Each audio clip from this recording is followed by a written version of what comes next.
लेकर कांग्रेस ने भी अपनी तैयारियां तेज कर दी है। चुनाव को लेकर शुक्रवार को रायपुर में राजीव भवन में अहम बैठक हुई। बैठक में छत्तीसगढ़ प्रदेश कांग्रेस कमेटी के प्रभारी सचिन पायलट, नेता प्रतिपक्ष चरणदास महंत, प्रदेश अध्यक्ष दीपक बैस सहित पार्टी के सीनियर नेता मौजूद रहे। सचिन पायलट ने केंद्र की भाजपा सरकार पर आरोप लगाते हुए कहा कि केंद्र सरकार ने पिछले 10 सालों में जो रवैया अपनाया है वह निंदनीय है। निर्वाचन आयोग की नियुक्तियों में इन्होंने अपनी मनमर्जी की। आगे बढ़ने से पहले सचिन पायलट को सुनिए। जो प्रचार चल रहा है, आप देखिए, हम लोगों ने कहा कि हम एमएसपी पे एक कानून लेकर आएंगे सरकार बनने के बाद। हम लोगों ने कहा हम महिलाओं को, किसानों को, नौजवानों को न्याय दिलाएंगे, उनकी भागीदारी सुनिश्चित करेंगे।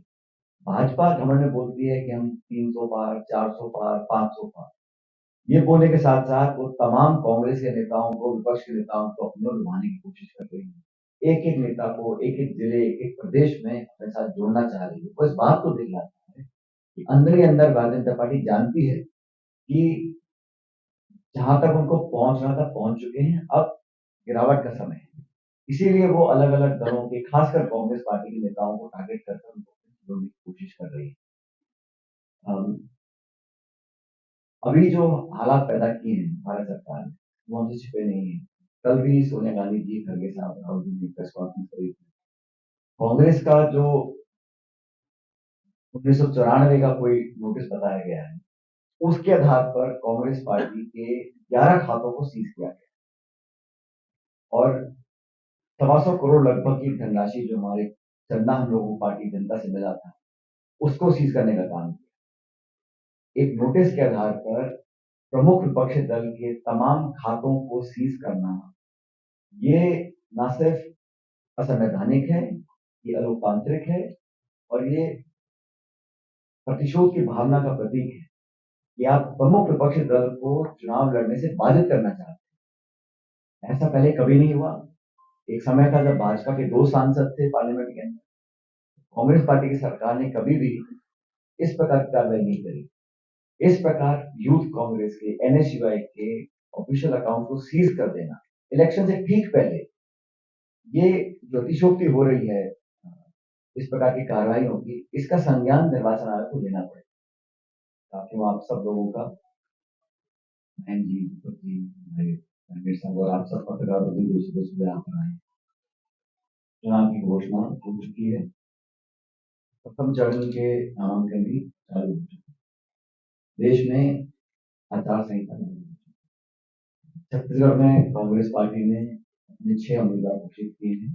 जो शेष 5 नाम हैं, उनको बहुत जल्द हम लोग उसकी औपचारिक घोषणा करेंगे। हमारा विचार विमर्श मंथन हो गया है, लेकिन औपचारिक घोषणा एआईसीसी की करने वाली। सबसे पहले तो मैं कहना चाहता हूँ कि छत्तीसगढ़ में इस बार जो हम चुनाव लड़ रहे हैं, पूरी तैयारी से लड़ रहे हैं। हम लोग विधानसभा के चुनाव में कामयाब नहीं हो सके थे, सरकार नहीं बना पाए, लेकिन मैं ऐसा मानता हूँ कि कांग्रेस सरकार की जो पॉलिसी थी, प्रोग्राम थे, जो हम लोगों ने चुनाव लड़ा, उसको लोगों ने पसंद किया। भाग्यवश हम लोग आंकड़े में कम रह गए और सरकार बनाने से दूर रहे। लेकिन जो मत प्रतिशत है वोटों का, भाजपा कांग्रेस का बहुत ज्यादा अधिक उसमें अंतर है नहीं। लोकसभा चुनावों के लिए जो प्रत्याशी का चयन है, जो कैंपेन है, जो एआईसीसी और कांग्रेस पार्टी ने जनता के समक्ष हम लोगों ने अपनी गारंटीज रखी हैं और बहुत जल्द हमारा मैनिफेस्टो भी घोषित करने जा रहे हैं। 10 साल की सरकार की रिपोर्ट कार्ड, कांग्रेस पार्टी का इलेक्शन कैंपेन, प्रॉमिसेस और गारंटीज, प्रत्याशी का चयन, ये सब देखने के बाद मैं ऐसा कह सकता हूँ और अतिशयोक्ति नहीं करता हूँ, बड़ी विनम्रता से कहता हूँ कि 11 सीटों की ये राज्य छत्तीसगढ़ और यहाँ पर अप्रत्याशित परिणाम आएंगे। कांग्रेस पार्टी को जितनी सफलता आज तक नहीं मिली है, उससे ज्यादा हम लोगों को सफलता मिलेगी, ऐसा मैं मानता हूँ। बीजेपी की सरकार को बहुत कम समय हुआ है, लेकिन ये परसेप्शन बन गया है, ये सरकार जो उन्होंने वादे किए थे वो पूरे नहीं कर पाई।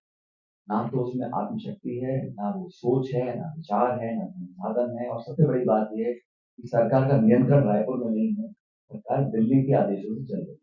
ये जन भावना है लोगों की, जो मैंने अपने दौरे में को एहसास किया है, महसूस किया।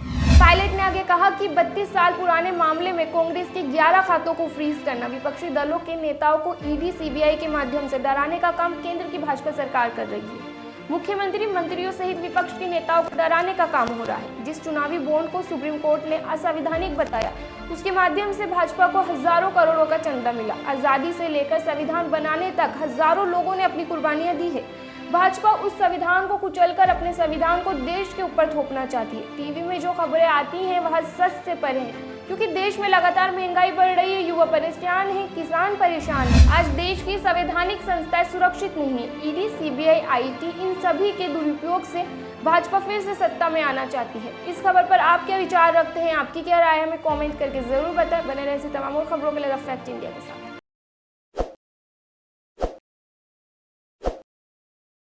ताज़ा खबरों के लिए विजिट करें द फैक्ट इंडिया की वेबसाइट और डाउनलोड करें द फैक्ट इंडिया ऐप।